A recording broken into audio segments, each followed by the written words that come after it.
Hello friends, चलिए start करते हैं इलस्ट्रेशन प्रैक्टिकल क्वेश्चन 3 अब C F intermediate capital budgeting का। एक क्वेश्चन देखिए, इलस्ट्रेशन नंबर आपका 3 है। हिंद लेबर कंपनी जे consider new product line with the supplement its a range of product. It is anticipated that the new product line will involve the cash investment rupees 7 lakh. 7 lakh की cash की investment 0 year and 10 lakh in year 1। अब देखिएगा, यहाँ पे आपके पास year दिया हुआ है और कैश का फ्लो दिया हुआ है।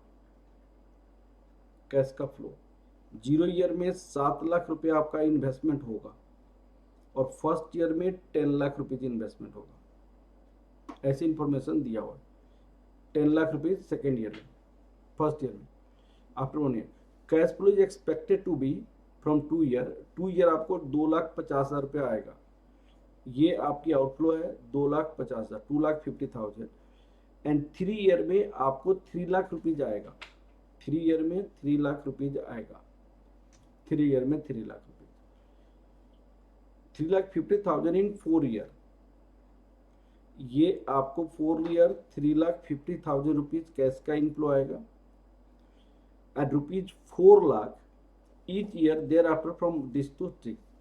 तो आपका 5 to 10 ईयर आपको हर एक साल कितना पैसा आएगा? 4 लाख रुपीज आएगा। ये 2 साल पैसा जाएगा, बाद में पैसा आएगा। 10 years the company prefer to conservative and all calculation.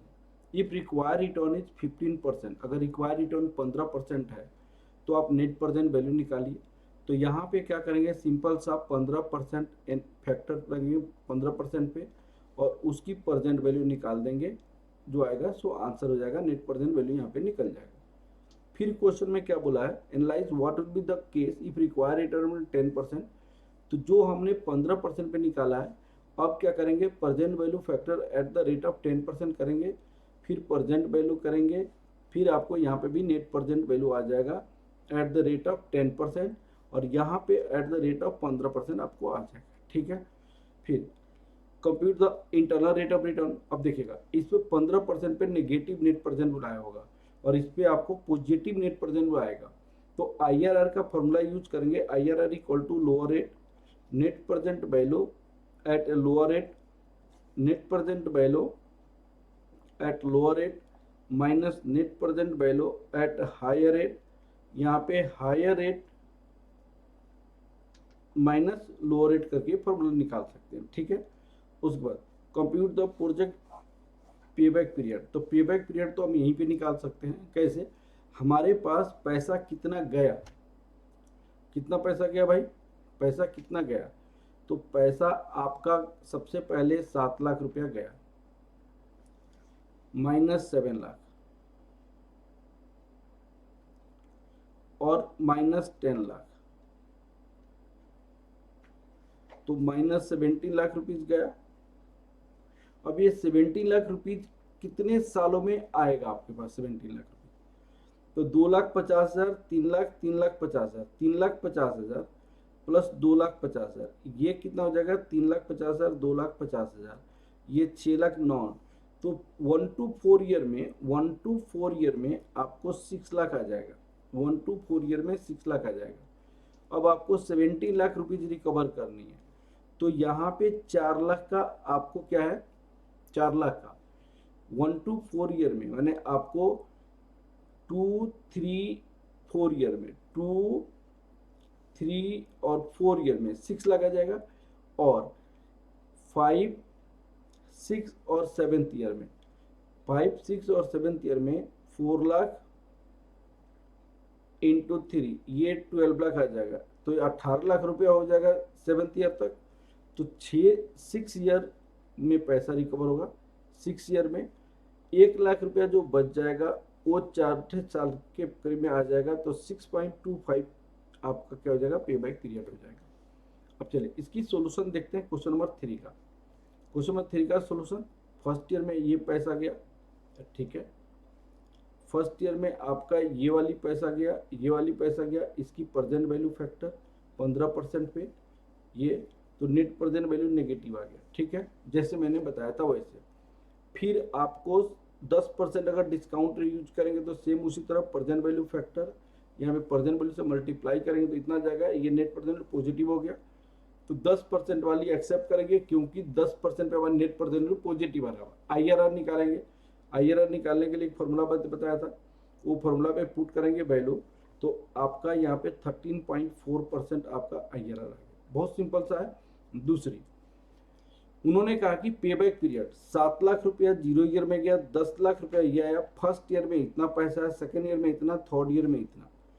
यहाँ पे 4 लाख प्लस 4 लाख, ये टोटल पैसा 17 लाख गया, और आया कितना हमारे पास, ये आपको 6 लाख प्लस 9 लाख और 8 लाख, 9 लाख प्लस 8 लाख 17 लाख, ये ठीक है। तो ये आपको कितने साल में पैसा आपको 6 ईयर में पैसा आपके पास रिकवर हो जाएगा। वहाँ पे थोड़ा सा मिस्टेक हुआ होगा, 6 ईयर में पैसा रिकवर हो जाएगा 17 लाख, 4 4 8 प्लस ये आपको 9 लाख, 6 ईयर में पैसा रिकवर हो जाएगा, ठीक है। क्वेश्चन कंप्लीट हो गया। अब क्वेश्चन नंबर 4 देखते हैं। 4 नंबर क्वेश्चन आपका अलग टाइप का क्वेश्चन है, थोड़ा सा देखिए आप इसको। उन्होंने कहा 4 नंबर क्वेश्चन थोड़ा इंपॉर्टेंट भी है, इस क्वेश्चन को जरूर आप बना कर जाना। Elite Cooker Company is evaluating the 3 investment situation: produce a new line aluminum skillets, expand its existing cooker line, include the several new sizes, develop a new higher quality line cookers. If only the project is questions is undertaken, the expected present value and the amount of investment is required here. उन्होंने कहा कि जो present value है और investment है जो यहाँ पे है, तो अगर प्रोजेक्ट, उन्होंने कहा देखिएगा, अगर प्रोजेक्ट 1 to 3 इन्वेस्ट करता है तो 2,70,000, 2 लाख और 2,15,000 से इतना नेट प्रेजेंट वैल्यू हमारे पास present value of cash inflow आएगा। अब यहाँ पे देखिए, if project 1 and 2 are jointly undertaken, there will be no economy. No economy का मतलब क्या हुआ, अगर आपके प्रोजेक्ट 1 + 2 ले लेते हैं तो नो इकोनॉमी। नो इकोनॉमी का मतलब जैसी इन्वेस्टमेंट है वैसे ही आप इन्वेस्ट करोगे। तो नो इकोनॉमी का मतलब क्या हुआ कि ये दोनों को आप ऐड कर दोगे, 2 लाख प्लस ये दोनों को ऐड करोगे, 2 लाख प्लस 1,15,000, तो ये हो जाएगा 2 लाख प्लस 1,15,000, ये 3,15,000 हो जाएगा। नो इकोनॉमी का मतलब 3,15,000 आपकी इन्वेस्टमेंट हो जाएगी। यहाँ पे 2,90,000 प्लस 1,85,000 कैश का इनफ्लो आ जाएगा। 2,19,000 प्लस 2,90,000 प्लस 1,85,000 कैश का इनफ्लो आ जाएगा, तो 4,75,000 हो जाएगा, 4,75,000। फिर हम आगे पढ़ रहे हैं, आगे क्या लिखा हुआ है, no economy, if the investment required to the present value will be simply the sum of the parts. With the project 1 and 3 economy are possible investment because one of the machine acquired can be used in the both products process. The total investment required for 1 and 3 combined rupees 4 lakh, आपको 40,000, 4,40,000। अगर project 1 और 3 को invest करेंगे तो कौन कौन सा project, 1 and 3, 1 and 3 invest करते हैं तो क्या आपके पास आएगा, सुनिए। तो 1 और 3 जब इन्वेस्ट करेंगे तो उन्होंने कहा कि हमारे पास जो कैश का आउटफ्लो होगा उसमें आपको कमी आ जाएगी। कैश का आउटफ्लो कितना हो जाएगा 1 और 3 केस में, 4,40,000 रुपीज आपको आ जाएगा। उन्होंने कहा टोटल इन्वेस्टमेंट रिक्वायर्ड 4,40,000, तो आप यहाँ पे क्या कर दोगे, आप 4,40,000 लिखोगे। 1 और 3 में कैश का इनफ्लो कितना हो जाएगा, 1 और 3 में ये 2,90,000 और 4 लाख, यहाँ पे 6,90,000 रुपीज हो जाएगा, 6,90,000 रुपीज हो जाएगा 1 और 3 का। फिर हम आगे पढ़ते हैं, आगे क्वेश्चन में क्या लिखा हुआ है, आगे project 2 and 3 undertaken, there will be economy to be achieved in a marketing and producing the product, but no investment. The expected present value of future cash flow of 2 and 3 6,20,000, 6,20,000। हमारे पास अगर 2 और 3 invest करते हो तो ये case क्या है, 2 और 3 का, टू और थ्री का इन्वेस्ट कर, 2 and 3, present value of cash inflow कितनी आ रही है 2 और 3 का 6,20,000, 6,20,000, 6,20,000, यहाँ पे 6,20,000। अब समझिए यहाँ पे अगर 2 और 3 इन्वेस्ट करते हो तो 6,20,000, अगर ये दोनों को ऐड करोगे तो 5,85,000 आ रहा है, लेकिन मार्केटिंग में आपको डेवलप मैंने फायदा हो रही है तो इसीलिए 6,20,000 हो जाएगा। ठीक है, अब क्वेश्चन आगे पढ़ते हैं क्या। If all three projects are undertaken, the economy noted will be hold. However, 1,25,000 extension on the plant will be necessary as a space is not available if all three projects are calculate net present value state with the project with second। अगर मान लीजिए 1 2 3 करते हैं तो 1 + 2 + 3 करते हैं तो सबसे इकोनॉमी आपकी इन्वेस्टमेंट क्या था 1 और 3 का 4,40,000 था, 1 और 3 का 4,40,000 आपकी इन्वेस्टमेंट था। अब बच गई 1 का इन्वेस्टमेंट क्या था 1 का इन्वेस्टमेंट आपके पास 2 लाख था, 2 लाख, तो यहाँ पे 2 लाख और ऐड कर दीजिए, 2 लाख और ऐड कर दीजिए, लेकिन आपको प्लांट एक्सपांशन करना पड़ेगा, 1,25,000 को माइनस कर दीजिएगा, 1,25,000 और भी आपको पैसा लगेगा और भी प्लांट को इन्वेस्टमेंट करना पड़ेगा। यहाँ पे क्या बोला गया है यहाँ पे however this extension on the plant will be necessary as a space is not available for the all the three projects। if all the three projects are undertaken simultaneously the economy noted will be still hold, however this extension on the plant will be necessary as a space is not available for all the three project। ये आपको extension चाहिए तो आपकी इतना आपका investment हो जाएगा। Cash का इनफ्लो कितना हो जाएगा अब देखिएगा, इनफ्लो में सबसे बेस्ट कौन सा था, इनफ्लो में आपको 2 और 3 का 2 एंड 3 का इनफ्लो आपका कितना था, ये 6,20,000 था, प्लस 1 और ऐड कर दीजिएगा तो 1 ऐड करने पे कितना आ जाएगा 2,90,000 हो जाएगा, 2,90,000 हो जाएगा। ये दोनों को ऐड कीजिएगा 9,10,000 रुपये हो जाएगा, 9,10,000। तो ये अगर मान लिया जाए आप 1 2 एंड 3 करोगे, 1 2 एंड 3 करते हो तो आपकी टोटल आपका इन्वेस्टमेंट कितना हो जाएगा और आपको कैश का इनफ्लो कितना हो जाएगा, इसकी इंफॉर्मेशन सारा आपको लिखा हुआ है। तो जैसे अब आपको करे कौन सा बेस्ट होगा वो आपको डिसाइड करनी है। यहाँ पे 1 2 ये हो गया, ये मैंने ऑलरेडी आपको बताया, जो जो जो जो दिया हुआ था वो निकाल लिएगा, नेट प्रेजेंट वैल्यू निकाली गई, ये आउटफ्लो है, ये present value of cash outflow है, ये present value of cash inflow है, तो ये आपको नेट प्रेजेंट वैल्यू हो जाएगा। ये सपोज कीजिए आपका ए है, ये सपोज कीजिए बी है, तो आपको क्या हो जाएगा ए माइनस बी करके नेट प्रेजेंट वैल्यू निकल गया। 1 और 2 के केस में हमारे पास 3,15,000 आउटफ्लो है, ये दोनों को ऐड किया गया 1 और 2, 2,90,000 प्लस 1,85,000, 2,90,000 प्लस 1,85,000, 4,75,000, 3,50,000, 1,60,000 आउटफ्लो हो गया।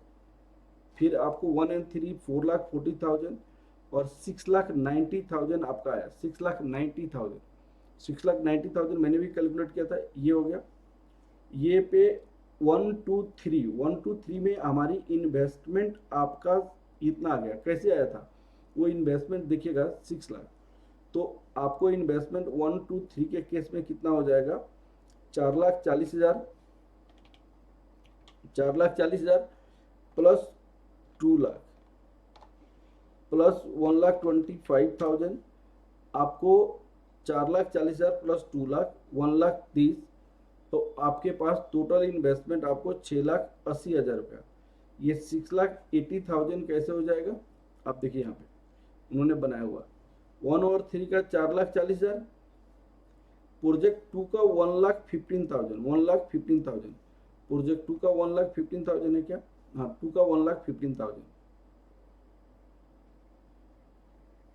2 और 3 4,40,000, 1 और 3 का प्रोजेक्ट 1,15,000। हाँ जी, और प्लांट एक्सटेंशन में इतना तो 6,80,000 हो जाएगा, 6,80,000। हमारी यहाँ पे कहाँ पे मिस्टेक हुई थी, यहाँ पे देखिए, यहाँ पे 4,40,000 किसका इन्वेस्टमेंट है, 4,40,000 1 और 3 का है, 1 और 3 का 4,40,000 है, 1 एंड 3 का 4,40,000 है। ये आपको 2 बच गया, 2 का इन्वेस्टमेंट 1,15,000 है, तो मैंने गलती से यहाँ पे 2 लाख लिख लिया था। 1,15,000 प्लस ये प्लांट एक्सपांसन का 125 है, तो 4,40,000 प्लस 1,15,000 प्लस 125, तो 6,80,000 आपकी कैश का इनफ्लो हो गया, कैश आउटफ्लो हो गया। अब जहाँ तक कैश का इनफ्लो है तो ये 6,80,000 हो गया, 6,80,000। इनफ्लो आपके पास कितना हो जाएगा, 9,10,000 हो जाएगा, 9,10,000। अब सारी केसेस में आपको नेट प्रेजेंट वैल्यू निकालनी पड़ेगी, यहाँ पे नेट प्रेजेंट वैल्यू निकालना पड़ेगा। जिसका नेट प्रेजेंट वैल्यू सबसे ज़्यादा होगा उसको, मान लीजिए सपोज कीजिए ए हो गया, ये बी हो गया, ए माइनस बी। अब देखिए 2,90,000 माइनस 2 लाख, तो यहाँ पे नेट प्रेजेंट वैल्यू 90,000 आ गया। यहाँ पे 1,85,000 माइनस 1,15,000, यहाँ पे नेट प्रेजेंट वैल्यू 70,000 आ गया। यहाँ पे 4 लाख माइनस 2,70,000, 1,30,000 हो जाएगा।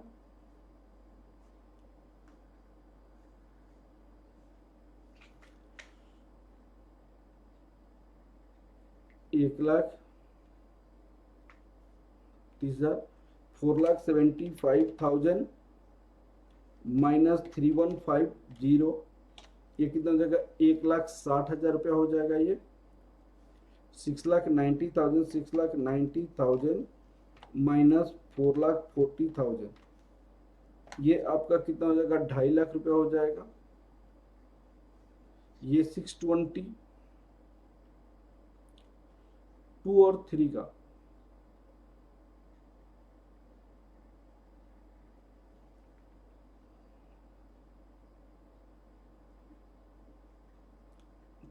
का इन्वेस्टमेंट क्या था भाई,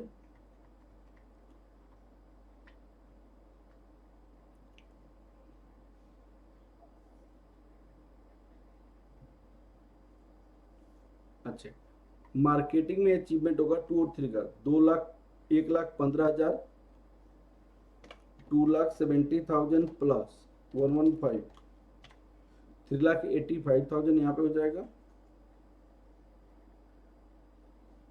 माइनस 6,20,000, ये 2,35,000 हो जाएगा।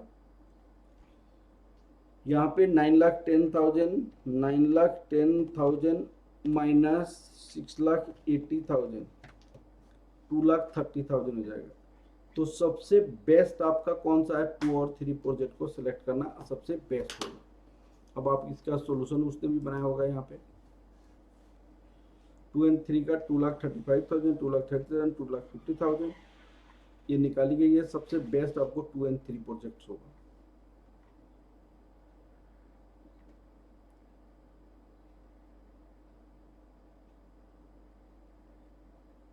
वन एंड थ्री, हाँ 2,50,000, 1 और 3 में 2,50,000 है, 1 और 3 में 2,50,000 है, सबसे हाईएस्ट नेट प्रेजेंट वैल्यू है। 1 और 3 को से एक्सेप्ट करेंगे, ठीक है। अब आप नेक्स्ट क्वेश्चन देखिए, नेक्स्ट क्वेश्चन में क्या है, सीलो, ये बहुत आसान क्वेश्चन है। इसमें क्या है, silo limited is considering buying a new machine which would have a useful economic life of 5 years at a cost of 1,25,000, scrap value 30,000, with the 80% of the cost is being payable at the project start and 20% at the end of the first year। उन्होंने कहा कि 1,25,000 हमारी investment है, इसका 2 part है। 80% हम 0 year में payment करेंगे, 0 ईयर में 1 साल के बाद हम कब पेमेंट करेंगे, 20% पेमेंट करेंगे। तो इसका 80% आपको 1 लाख रुपीज हो जाएगा अभी 0 ईयर में, और 25,000 हम 1 साल के बाद में पेमेंट करेंगे, ठीक है। The machine would produce 50,000 units per annum of a new product with the estimated selling price ₹3। तो आपको 50,000 unit, direct cost would be 1.75 per unit, and annual fix cost including depreciation ₹40,000।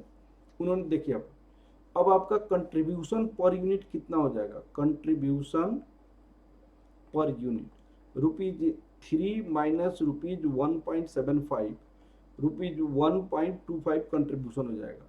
अब देखिए इसमें फिक्स कॉस्ट इंक्लूड है, लेकिन यहाँ पे tax rate तो है ही नहीं, क्वेश्चन में टैक्स रेट नहीं है, टैक्स रेट तो क्वेश्चन में है नहीं, तो फिक्स कॉस्ट की जरूरत ही नहीं है। तो आप फिक्स कॉस्ट निकालोगे, प्रोजेक्ट की लाइफ 5 ईयर्स है और उसको सेल करेंगे 30 ईयर, तो डेप्रिसिएशन आपके पास कितना हो जाएगा, 125 माइनस 30,000, 5 ईयर से आप ले लेंगे तो कितना हो जाएगा आपको, 125 माइनस 30,000 डिवाइड 5 करोगे तो 19,000 आपका डेप्रिसिएशन हो जाएगा। Fix cost without, fix cost without depreciation, fix cost without depreciation 40,000 minus 19,000, ये 21,000 हो जाएगा। अब क्वेश्चन में है कि कंट्रीब्यूशन आपका इतनी है और 50,000 यूनिट आप सेल कर रहे हो, तो टोटल कंट्रीब्यूशन कितना हो जाएगा, 50,000 इंटू 1.25, ये 62,500 आपका कंट्रीब्यूशन आ जाएगा। और फिक्स कॉस्ट माइनस कर दो 19,000, 19,000 फिक्स कॉस्ट माइनस कर दो, माइनस 19,000, नहीं 21,000, अगर फिक्स कॉस्ट माइनस करो 21,000, तो 62,500 माइनस 21,000 माइनस करोगे तो यहाँ पे 41,500। अब आपको उन्होंने क्या कहा, एक और बात है, प्रमोशनल कॉस्ट, प्रमोशनल कॉस्ट आपको in first year and second year special sales promotional expenditure to be 10,000 and 15,000 respectively. उन्होंने कहा फर्स्ट ईयर और सेकंड ईयर में उन्होंने यहाँ पे 10,000 आपको कॉस्ट लगेगा, यहाँ पे 15,000 आपकी कॉस्ट लगेगी, ये आपकी इन्वेस्टमेंट है। तो आप बताइए प्रोजेक्ट को कैलकुलेट नेट प्रेजेंट वैल्यू निकाला, बहुत ही सिंपल क्वेश्चन है, बहुत ही सिंपल इसका आंसर आ जाएगा। देखिएगा उन्होंने कहा कि पहले साल 0 ईयर में 1 लाख, इसमें आपको इतना आ जाएगा, फर्स्ट ईयर में 25,000 आउटफ्लो होगा, 62,000 कंट्रीब्यूशन है जिसमें फिक्स कॉस्ट इतनी है, एडवर्टीजमेंट 10,000 है तो इतना पैसा आया। फिर दूसरे साल में भी 62,000 आएगा, ये एडवर्टीजमेंट इतना पैसा आएगा। अब आपको 3, 4, 5 साल में उतना ही आएगा, स्क्रैप वैल्यू 30,000 है, ये पैसा आएगा। अब उसको नेट प्रेजेंट वैल्यू के बेसिस पे आपको क्या निकाल देनी है, नेट प्रेजेंट वैल्यू निकाल देनी है, 31,712 आपका नेट प्रेजेंट वैल्यू आ गया, इसलिए हम प्रोजेक्ट को एक्सेप्ट करेंगे। ये वाला क्वेश्चन बहुत ही आसान क्वेश्चन था, ठीक है। अब देखिए क्वेश्चन नंबर 6, क्वेश्चन नंबर 6 तो बहुत ही आसान है। क्वेश्चन नंबर 6 में क्या कहिए सुनिएगा, ये आपको ABC Limited is planning to invest in a machinery for which it has a make a choice between two identical machine in terms of capacity X and Y. Despite being designed differently, both the machine do have the same job. Further details regarding machine this. उन्होंने machine X है, एक machine Y है, purchase cost आपको दोनों machine की दी हुई है, life दिया हुआ है, रनिंग कॉस्ट दिया हुआ है, अपॉर्चुनिटी कॉस्ट 9% दिया हुआ है। You are required identify the machine which company should be select, कौन सी कंपनी एक्सेप्ट करना चाहिए, सेलेक्ट करनी चाहिए। बहुत ही सिंपल क्वेश्चन है। इसकी क्या करेंगे हम, total present value of cost निकालेंगे। तो present value of cost machine x का कितना आ जाएगा, 15 लाख रुपया हमारे पास 0 ईयर में खर्च होगा, 15 लाख रुपया प्लस 4 लाख रुपया रनिंग कॉस्ट होगा आपको 9% से 3 साल, 1.09 प्रेजेंट वैल्यू फैक्टर, 1 साल, 2 साल, 3 साल, प्रेजेंट वैल्यू यूनिटी फैक्टर कितना आ जाएगा 2.531, 531 या 531 रख दो। तो ये टोटल आपकी इन्वेस्टमेंट कितनी हो जाएगी, आपका 4 लाख इंटू 2.531 प्लस 15 लाख, ये आपको 25,12,400 हो जाएगा। इक्विवेलेंट एनुअल कॉस्ट निकालेंगे, इक्विवेलेंट एनुअल कॉस्ट तो क्या हो जाएगा, 25,12,400 डिवाइडेड बाई 2.531 डिवाइड 2.531 आपको 9,92,651 आपको इक्विवेलेंट एनुअल कॉस्ट हो गया, 9,92,651। अब क्वेश्चन वाई का भी उसी तरह निकालेंगे, यहाँ पे 2 साल है तो आपको प्रेजेंट वैल्यू ऑफ कॉस्ट कितना होगा, 10 लाख पहले ही लगेगा प्लस 6 लाख 2 साल तक आपका रनिंग कॉस्ट लगेगा। तो प्रेजेंट वैल्यू इंटू फैक्टर 9% 2 साल का लेंगे तो 1.09, 1 साल 2 साल तो 1. यहाँ पे 759 आ गया, 759 तो 1.759 इंटू 6 लाख प्लस 10 लाख तो 20,55,400। अब इक्विवेलेंट एनुअल कॉस्ट निकालेंगे, 20,55,400 1.759 डिवाइडेड बाई 1.759 तो 11 लाख रुपीज, 11,68,505। अब आपसे क्वेश्चन पूछा जा रहा है दोनों में बेस्ट कौन सा है, तो इक्विवेलेंट एनुअल कॉस्ट जिसका सबसे कम होता है उसको हम सेलेक्ट करते हैं। तो कंपनी एक्स आपका बेस्ट है, मशीन एक्स आपका बेस्ट है, ठीक है। इसमें क्वेश्चन कैसे किया है, उसी तरह किया हुआ है, रनिंग कॉस्ट निकाल दी है, आपको टोटल कॉस्ट आ गया है, इतना पैसा आपको हो गया, इसका इक्विवेलेंट एनुअल कॉस्ट, इसका इक्विवेलेंट एनुअल कॉस्ट ऐसे हो गया। अब इसी फॉर्मेट में बना लेना बेटा, समझ तो आएगी आपको। तो कंपनी मशीन एक्स को आपको एक्सेप्ट करना चाहिए, कौन से, मशीन एक्स को आपको एक्सेप्ट करनी चाहिए। चलिए ओके, चलिए ओके, थैंक यू क्लास। हमने नेक्स्ट क्लास से फिर हम 7 से करेंगे। Okay, thank you class, thank you.